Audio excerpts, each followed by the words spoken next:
2024 সালের আগস্টে ছাত্র জনতার অভ্যুত্থানে আওয়ামী লীগ সরকারের পতনের পর দেশ ছাড়েন দলটির অনেক নেতাকর্মী।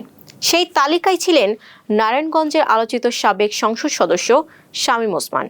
সম্প্রতি তার দেশে ফেরার বিষয়ে নতুন করে আলোচনা শুরু হয়েছে।